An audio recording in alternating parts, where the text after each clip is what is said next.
Until you make the unconscious conscious, it will direct your life and you will call it fate.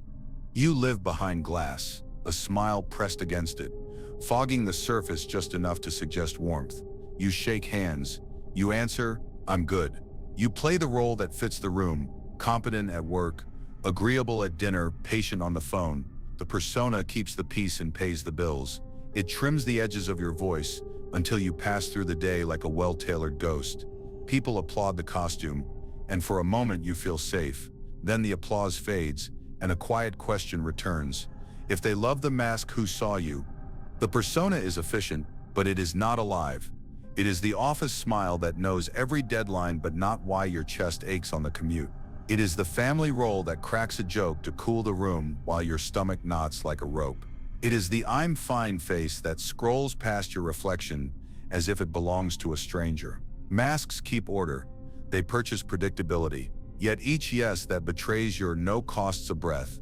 You feel it when you speak about your dreams in the past tense, when you negotiate your needs down to something polite, when you say maybe next year to the part of you that is starving now. The persona keeps you acceptable. It also keeps you far from your own pulse. Meanwhile, the shadow drives. It sits in the back of your mind with its hands on the wheel, steering from the dark while you fiddle with the radio of your thoughts. The traits you exile, anger, neediness, envy, tenderness, do not vanish. They dress up as other people and walk back into your life. You call your boss harsh, yet your own buried rage writes clipped emails and schedules meetings to seize control. You label your ex clingy, then watch your thumbs send midnight paragraphs, begging the blue light for proof you matter. You joke that you're above envy, then feel a secret chill when a friend's promotion lands, because your own unlived hunger just spoke in their voice. You tell yourself you are too tough for tenderness, and so you push away the one person who offered it cleanly. The shadow does not aim to ruin you, it aims to be recognized. Watch the small betrayals. The snap at a coworker because you skipped lunch and also skipped grief. The impulse buy to lacquer over the ache of not being seen. The racing pulse when someone sets a boundary, you deny yourself. These are messages, not malfunctions. Projection is the shadow's courier.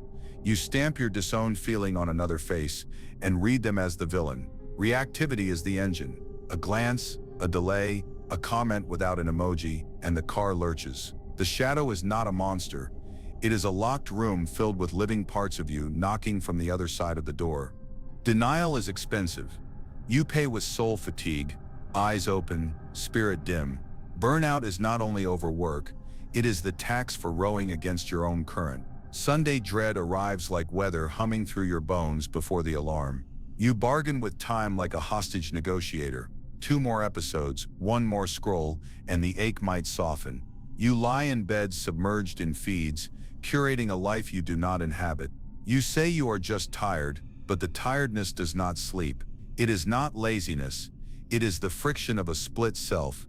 Your energy leaks into holding the mask in place, while the unowned parts of you drive the route you swear you didn't choose. The descent is not an escape, it is a return. You descend when you feel the mask tighten at 2 p.m. and choose 3 slow breaths over another performance. You descend when you write the unsent letter and discover the sentence that shakes your ribs. You descend when you say, "I am angry," and let the heat move without burning the bridge. You descend when you tell a friend, "I need you," and refuse to fold it into a joke. You descend when you sit beside envy and ask what unlived life it points toward, then take one small step that honors it. This is not self-indulgence, this is individuation. The long walk from the persona's mirror to the self-center, where your contradictions can sit at the same table and finally speak. You are not who you think you are. You are the one who wears the mask, the one who forged it, and the one who can set it down. Let the glass fog fully, draw a door in it, walk through. I welcome what I have hidden, and I come home. Everything that irritates us about others can lead us to an understanding of ourselves. You call it love at first sight, but most often it is recognition at first projection. You meet someone and a hidden corridor inside you lights up. Their confidence carries the courage you stored away. Their kindness mirrors the tenderness you were told to hide. Without noticing, you paste your unowned qualities onto their face and bow to your own reflection. The fantasy bond feels holy because it worships the parts of you that are starving. Infatuation turns into a ceremony. You read meaning into every text, every glance, every plan that leaps 6 months ahead. You think you've met destiny. In truth, you've met the unlived life inside you and assigned it a name and a smile. But worship always wants tribute. Because you do not own the qualities you admire, you start policing them in the other. If they hesitate, you panic. Was the courage ever real? If they need space, you accuse. Was the tenderness a trick? Soon the halo tilts. You resent them for failing to keep shining with your light. The romance cracks, not because they changed, but because the mirror stopped flattering your hunger. This is projection, not a crime, but a common human spell. We fall in love with possibilities we have not yet claimed in ourselves, and then we punish the other person for being human. You can break the spell without breaking your heart. Notice the trait that dazzles you. Name it as yours, even if only as a seed. I love their boldness becomes, I am learning to speak boldly. I love their warmth becomes, I am practicing warmth with myself. Attraction then becomes education instead of anesthesia. You may keep the person or not, but you reclaim the projection. The relationship breathes again because it is no longer carrying your unlived life on its back. Love becomes two people meeting, not one person acting in a play the other cannot read. Then there is the savior story, subtle as perfume. You whisper, I will fix them, and then I'll be worthy. You join a relationship like a renovation project, drafting plans for who they could be. You send articles, offer strategies, and schedule the future around their potential. Your love becomes a ladder you hold while they climb. Secretly, you hope their healing will certify your value. If they change, it proves you were enough. This looks generous, but it often hides a wound. If you are busy repairing others, you never have to feel how abandoned you feel inside. A friend does this with work instead of romance. They join troubled teams promising to rescue the product, the culture, the brand. They thrive on crisis, deliver the turnaround, and wait for the promotion to fill a hole it cannot reach. When the applause fades, emptiness returns, because the child who never felt chosen is still waiting at the window. The pattern is simple. When you are the savior, your identity depends on someone staying broken, and there is always someone broken available. The project never ends. Your exhaustion becomes proof of love while your self grows thin. On the other side stands the scapegoat story. They ruined me, and that's why I'm stuck. You point to the careless boss, the cold parent, the faith that betrayed you, the ex who lied. You are not wrong to name harm. Accountability is not cruelty, but when blame becomes identity, your life sits in their hands like a locked phone. You wait for apologies to unlock your future, for justice to rewind your hours. Meanwhile, your days pass. The shadow nods. Avoidance has found a noble mask. If it is their fault, it does not have to be your work. Think of the morning you didn't write because a teacher mocked your poem years ago. Think of the reunion you skipped because a cousin once compared salaries. Think of the city you avoid because an old partner lives there. These are not random choices. They are altars to old injuries. When you live as the scapegoat, you chain your becoming to the worst moment in the room. The question returns, who holds the projection now? The answer is hard. You do. Owning that answer does not excuse harm. It simply turns your hand toward the doorknob of your own life. Between savior and scapegoat, something sacred gets missed. The wound itself, the savior runs past it. The scapegoat circles it, neither sits with it long enough to learn its shape. Your work is to move from roles to realities. The person you want to fix may never change, and you are worthy anyway. The person who harmed you may never confess, and you can choose anyway. The shadow softens when met, not when managed. Healing begins when you say, this is mine, and then ask, what does it need? Comfort complicates this meeting. You call your routines self-care, but some are sedatives. Overwork looks heroic. Late-night emails, extra shifts, always available, but it can be a tidy way to avoid the room where your grief waits without Wi-Fi. Perfectionism dresses like excellence, yet it is fear with neat handwriting. It says, if nothing is wrong, nothing can hurt me. Constant busyness is a lullaby for the nervous system. You stack your calendar like sandbags against the flood. The water still rises. It only does so where you refuse to look. Consider the night you bragged about sleeping 4 hours. That wasn't resilience, it was anesthesia. Consider the 10th draft of a simple message you could have sent at draft 3. That wasn't care, it was fear pretending to be craft. Consider the errands you invent when silence visits, reorganizing, researching, refreshing. You are not lazy, you are protecting yourself from meeting the parts that don't respond to checklists. The persona applauds these habits, the self goes quiet. The cost is aliveness. You hear it when laughter feels suspicious, when joy startles you like a knock on a door you forgot you owned. You feel it when weekends vanish into catching up, and your body begs for a different religion, one with breath and unedited movement. You feel it when success arrives, and you cannot taste it because the tongue that should savor is numb from constant doing. Dead safety or living truth, the choice keeps returning like a tide. Living truth asks for trade. Trade 1 hour of heroics for 10 minutes of honest feeling. Trade a perfect plan for a clumsy conversation. Trade the myth of someday for a small action today. Book the therapy intake, text the apology, apply for the role that scares the version of you that hides. Let loyalty return to the self you abandoned to keep the peace. Name projections as teachers, retire from rescuing. Stop auditioning your pain for a verdict. Sit in a quiet room and let the shadow speak in a voice that sounds suspiciously like your own. False comfort and false love kept you safe when safety was scarce. Thank them, then open the door. The life that wants you is not a fantasy. It is waiting in the unedited room. I choose living truth over comforting lies. There is no coming to consciousness without pain. You descend and the air thickens. Lights dim, familiar streets turn into a corridor of echoes. This is not punishment. It is orientation. You are entering the underworld where your early wounds learn to steer. Down here, memory is not history, it is weather. You do not recall an event. You refeel a climate, a tone drops the temperature. The hint of rejection raises a gust. Your body predicts storms before your mind reads the clouds. A complex is that weather in motion, an emotional knot with a story, an image, and a charge. The story might be, I am not chosen, I am too much, or if I shine, I'll be punished. The image might be a closing door or the 3 blinking dots that never resolve.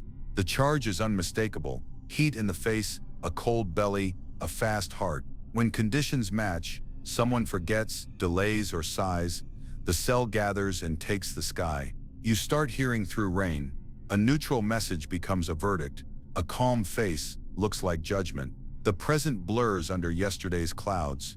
You are not broken, you are weathered. Complexes are survival patterns that formed when the young psyche tied pain to meaning.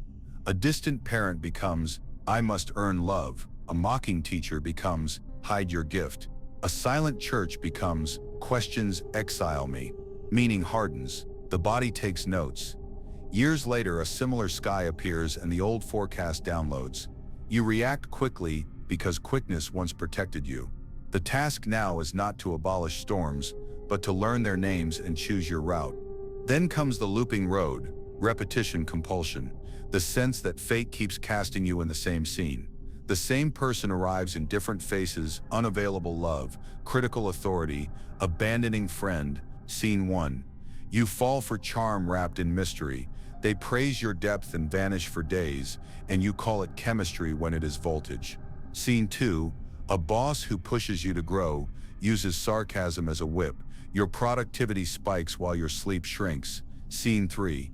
A friend who loves your advice forgets you the week you finally ask for theirs. You label it timing and swallow the sting. Different actors, same script. The road curves and sets you down where you began. Watch the montage. New city, same ache left on read. Refresh, despair, new team, same eggshells, smile, comply, rehearse the perfect email. New profile, same thrill that feels like home because it matches the frequency of an old wound. You promise this time will be different.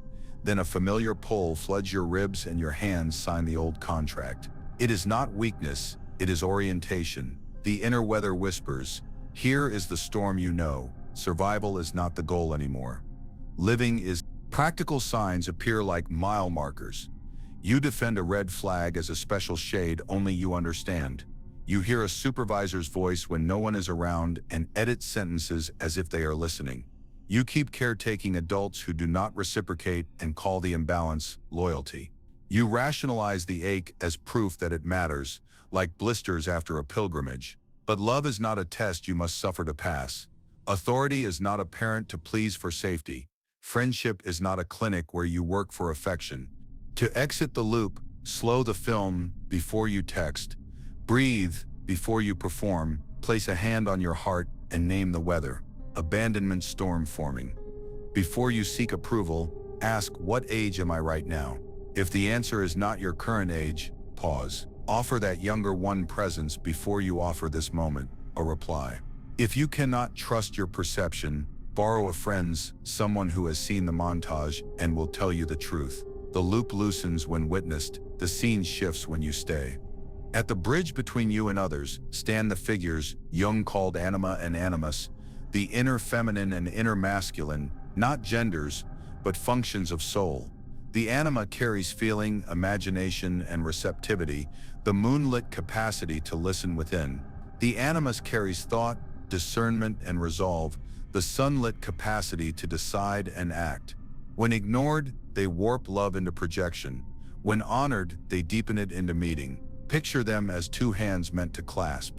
When one is exiled, the other overreaches, and partnerships become lopsided. All plan, no water; all tide, no shore.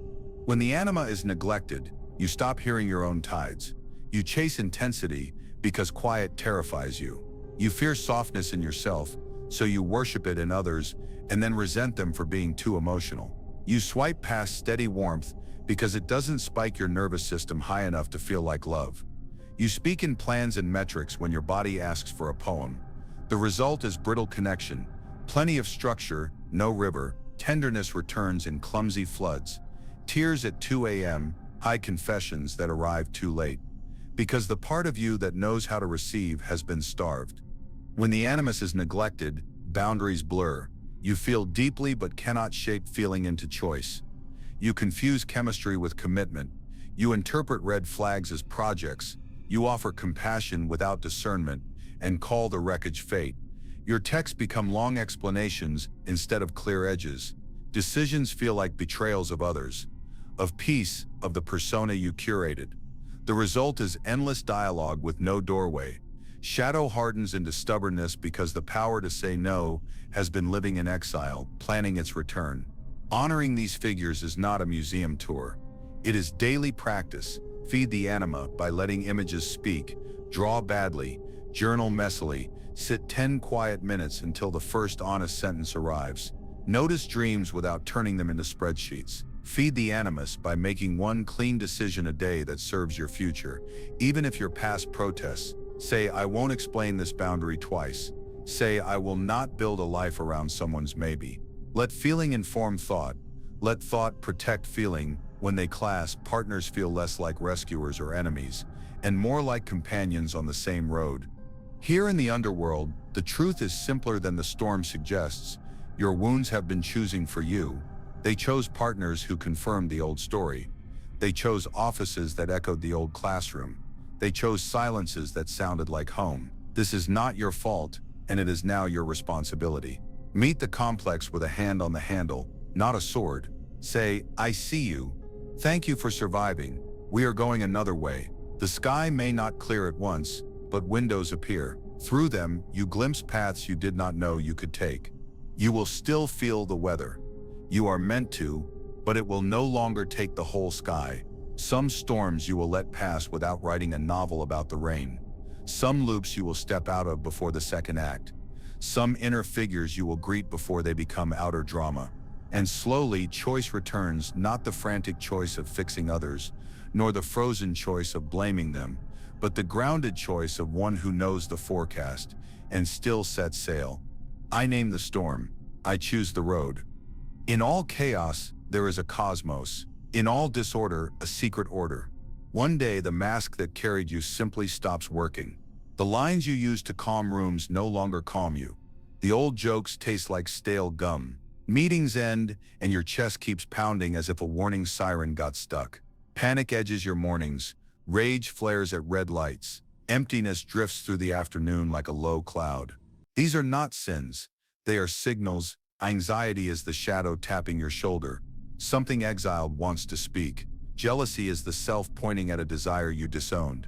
Despair is meaning demanding a truer container. So you listen. Not once, not perfectly, but as you would listen to a child waking at night, the tone matters more than the words. Tight throat, ask what cannot be said. Stomach drop, ask what truth keeps falling through you. Hot hands, ask what boundary is burning to be named. Use clinical warmth, label the feeling without judgment. Locate it in the body and offer one short sentence. Fear is here, at the ribs.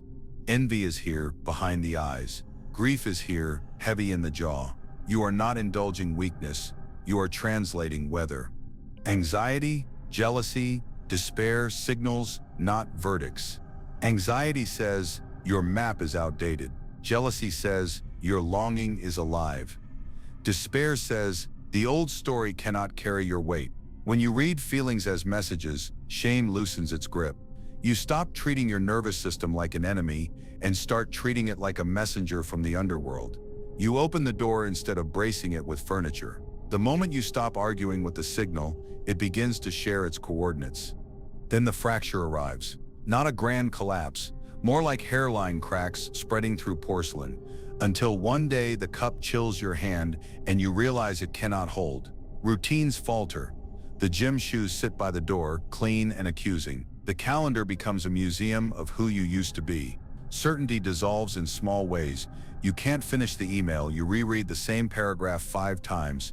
You scroll past faces you know, and none of them feel like a harbor. At 3 a.m., the kitchen is cold, the phone heavy, and the room will not quiet down. This unraveling is not life-death, it is ego-death. The costume is splitting so a body can breathe. You cry at commercials, you snap at people who did nothing wrong. You misplace keys, names, directions, and worry that you are getting smaller. You are not, you are shedding a skin that grew too tight. Identity in pieces is not a moral failure. It is an honest inventory of what no longer fits. The dark night is an initiation. Imitation breaks so choice can be born. The self would rather see you cracked and true than polished and absent. There will be shivers. The shower runs and you feel the water but not the warmth. Coffee tastes like memory more than drink. On the train you catch your reflection, and it looks borrowed, in the office bathroom. You practice your smile and the mirror refuses to believe it. A friend asks, "How are you?" and the answer arrives as static. You whisper, "I think I'm breaking," and hope they don't rush to fix you. Some collapses should not be interrupted. They are controlled burns that save the forest. To move through without flooding, you need containers. Simple, repeatable, human-sized. Start with breath counts. Inhale for 4, hold for 4, exhale for 6. 10 rounds when the body storms. The longer exhale tells your nervous system the tiger is not in the room. Use it before hard conversations, after sudden news, or whenever your thoughts sprint faster than your feet. Then add evening pages, 3 handwritten pages each night. Not to be perfect, but to be honest. Let sentences wander. Catch the fragments that race by at noon. Add a chair. Yes, a literal chair set aside for feeling. Place it near a window or in a quiet corner. When intensity spikes, sit for 5 minutes and notice. Ask, what color is this feeling? What age am I? What does it want me to do? And what might it want me to learn? By giving feelings a place, you keep them from taking the whole house. The chair becomes a ritual door. You go there, meet the guest, and leave with one small instruction for tomorrow. Containers are not cages. They do not suppress, they shape. You can still show up at work and tell the truth. I need 10 minutes. You can still care for kids while caring for the part of you that is collapsing. Make micro rituals. A glass of water before speaking when angry. A walk between meetings. A rule that the phone sleeps in another room. Eat enough food, even if taste is faint. Touch the ground with your hands each morning to remind your body the world exists beyond thought. Put one hand on your heart and one on your belly when the urge to perform returns. Expect setbacks. Integration is not a staircase. It is a coastline. Some days the sea will slam you. Some days it will lie flat and bright. On hard days, keep language simple and kind. This is hard and I am moving. On easier days, notice joy without interrogating it. Laugh without checking whether the shadow approves. The point is not to resume the old performance with better lines. The point is to meet your life without a mask, invite the shadow into daylight, and let the self breathe in rooms you once tiptoed through. When jealousy rises, ask it to show you what you want rather than whom to hate. When panic pulses, anchor the body first, then ask which prophecy you are trying to outrun. When emptiness arrives, resist filling it with noise. Listen for the quiet invitation. Often it says, something ended. Make room.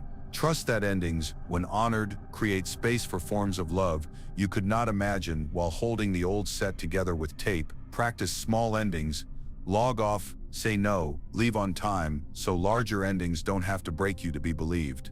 Remember, initiation is not glamorous. It looks like canceling the fourth night out because sleep is sacred now. It looks like telling a date, I move slow, and letting silence be a filter. It looks like asking your manager for clearer expectations instead of earning safety with overtime. It looks like admitting the life you curated is too small for the person waking up inside it. Small, honest moves, repeated, turn collapse into crossing. They teach the room to recognize you without the costume. You are not failing. You are being born with your eyes open. The dark night is an honest teacher. The persona cracks so devotion can find a new object. Truth over image, presence over performance, love that includes the parts you hid to earn it. Keep breathing, keep writing, keep sitting in the chair. The room will not quiet down all at once, but it will learn your name. I hold my pieces, and I let myself become whole. Where love rules, there's no will to power. Where power predominates, their love is lacking. It wasn't love. It was a mirror you held to stop shaking. You called it devotion, but it was a strategy, using their steady voice to quiet panic, their calendar to organize your scattered hours, their praise to patch the hole where your worst should live. Projection is efficient. You paste exiled qualities onto another person and breathe easier because now courage seems to sleep in their chest and tenderness waits in their hands. But that is not seeing, that is using. Seeing begins when you set the mirror down and meet the person in front of you as someone with a center of their own. Notice the difference in your body. Using feels urgent, like refreshing a page that won't load. You time responses, study punctuation, and mistake anxiety for chemistry. Seeing feels steady, like standing on a dock and letting the water move without grabbing it. You listen for what is true today, not for prophecies that erase risk. You ask, who are you now? And also, who am I when you aren't performing for my wound? You begin to recognize edges, preferences, limits, rhythms, and a quiet miracle appears. Love grows where reality is allowed to stay real. You once called constant fixing care. In truth, it was control. You edited partners into roles, more grateful, more ambitious, less sensitive, because their difference made your insecurity loud. Or you made yourself small to avoid conflict, hoping your silence could purchase safety. Both maneuvers are forms of power, and where power predominates, love thins. Reset the compass. When you feel the urge to manage, name the fear beneath it. Fear of abandonment, fear of being ordinary, fear of being seen. When you feel the urge to disappear, name the need you keep outsourcing, rest, reassurance, permission to want. Presence starts when you take back what you projected and let the other be other. Boundaries are how love stays honest, not punishment, devotion. A boundary says, I will not lie to you about what I can give, and I will not ask you to betray yourself to keep me comfortable. It keeps energy clean. Imagine a relationship like a garden. Without edges, the hose floods the path and starves the roots. With edges, water reaches what needs it. Your no is the edge that protects the yes. No to midnight fights that ruin tomorrow's work. No to searching each other's phones for proof. No to pretending you don't care when you do, or that you do when you don't. Practice boundaries in simple sentences. I won't discuss hard topics by text. I want to see you, and I also need Sundays for myself. I'm not available for jokes about my body. Speak them before resentment ferments. Boundaries named early are lighter to carry. And when someone sets a boundary with you, treat it like a doorframe, not a wall. You don't have to love it to respect it. You only have to understand that love without edges loses shape, spills, and drowns the very roots it meant to feed. Then comes the quiet fire, self-respect as eros. Attraction returns when you return to yourself. You stop begging mirrors to confirm your outline because you feel the outline from the inside. Desire gets cleaner. You want what you want, and you name it without theatrics. Affection warm in daylight, partnership that protects both dreams. A pace that honors your nervous system. Limits get cleaner too. You decline half-love without speeches. You leave rooms where you must audition for oxygen. You stop calling chaos passion and start calling consistency safe enough to bloom. Self-respect is not armor that kills touch. It is skin that feels again. You stand taller, not to tower, but to carry your history with dignity.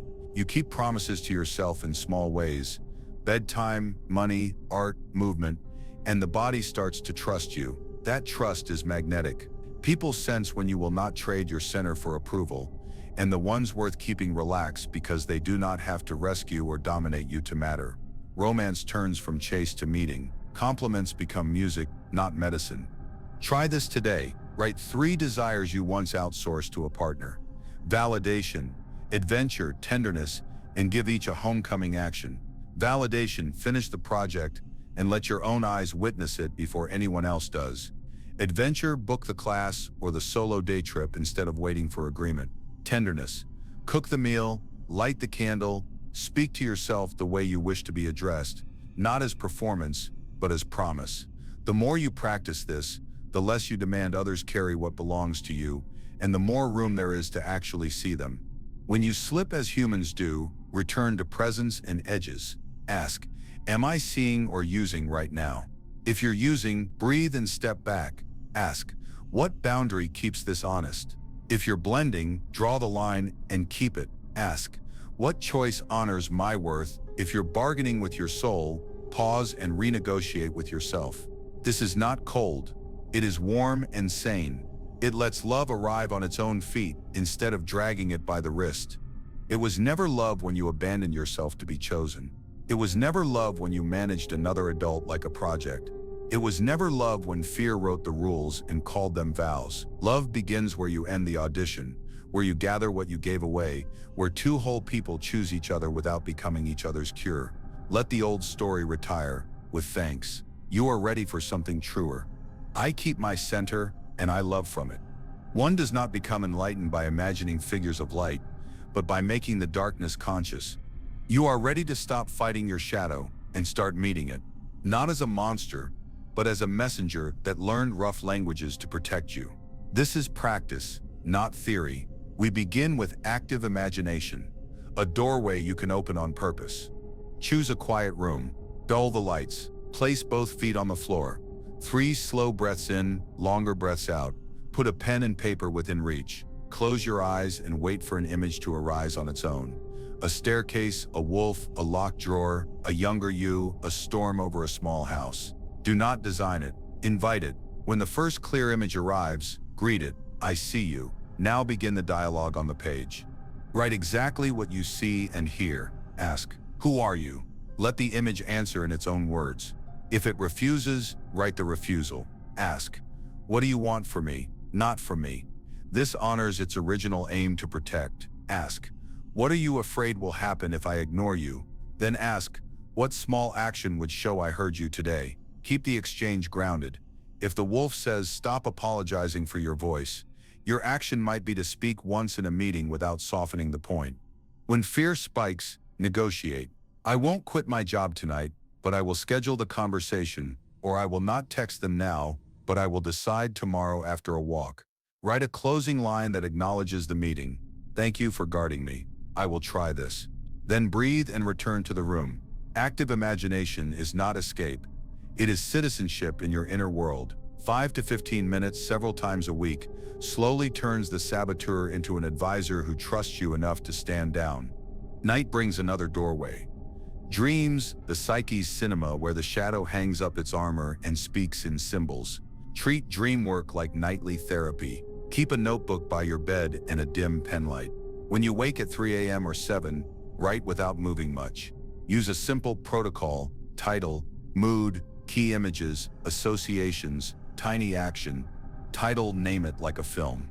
Elevator that won't stop. Wedding with no shoes, the flooded library. Mood, 1 or 2 words, uneasy, tender, absurd, electric. Key images. Bullet, the objects that glow, blue door, cracked phone, missing suitcase, laughing child, black cat with gold eyes. Associations for each image. Write the first thing it reminds you of in your life. Blue door, grandma's porch, cracked phone, last fight, suitcase move, I keep delaying. Tiny action. Choose one step that honors the dream. Call your sister, repair the phone, or sort a suitcase today. Practice this for a week. The unconscious loves attention. Patterns appear, repeating colors, places, and figures that are not people but principles wearing costumes. You do not need to decode every scene. Be a collaborator, not a detective. The goal is relationship, not control. Now bring it into the body, where the shadow first learned to live. Insight without sensation leaves the nervous system unconvinced. Practice 90-second feeling waves. When anger, envy, or tenderness surges, do not explain it. Time it. For 90 seconds, attend to sensation only. Heat in hands, pulse in throat, pressure behind eyes, breath that wants to be bigger. No storytelling, no verdicts. As the wave peaks and recedes, you teach your body that feeling will not erase you. Try the envy to desire alchemy list. When envy bites at a colleague's promotion, a friend's trip, a stranger's ease, pause, make 2 columns. Left, exactly what sparks envy. Flexible schedule, creative team, visible work, loving partner. Right. Translate each into a personal desire. Flexible mornings twice a week. A team that plays, present work this quarter. Partnership that laughs. Choose one step within 24 hours. Send one pitch, block one morning. Message one friend to plan a walk. For grief and softness, take soft eye walks. Pick a familiar route. Relax your gaze so it is wide rather than sharp. Let attention rest on colors and edges instead of words. Tree lines against sky, the rhythm of windows, the sway of laundry on a balcony. Breathe in for 4, out for 6, as you walk. When sorrow rises, picture it as a color that moves with you. Do not force meaning. Your nervous system learns that tenderness can travel without drowning you. 10 minutes can tilt the inner climate. Add grounding for anger. Press your feet into the floor, toes spreading inside your shoes. Imagine roots on an exhale. Push your palms against a wall for 10 seconds, then release, feel the tremor. Say softly, power can stay. Anger unclenches when it knows you won't exhale it or let it wreck the room. Add repair for tenderness. When you feel the urge to hide softness, place one hand on your heart and one on your neck and say, safe to feel. Repeat 3 times. It takes less than a minute and tells the body it will be met. Layer these practices. Morning, 1 breath set and a quick scan. What image visits? What feeling wants a chair? Daytime, 1 90-second wave, 1 alchemy step, 1 clear boundary if needed. Evening, pages from active imagination or a dream entry. Weekend, a longer session to reread the week's notes and circle patterns in one color, actions in another. This is not homework for a grade. It is maintenance for a life. As you practice, you will notice the shadows soften. The sharp email you used to send becomes a draft you never deliver because you felt the heat and honored it elsewhere. The late-night spiral turns into a dream note and a glass of water. The jealousy that once dictated your texts turns into a plan for your own desire. Relationships breathe easier. Work feels less like penance and more like choice.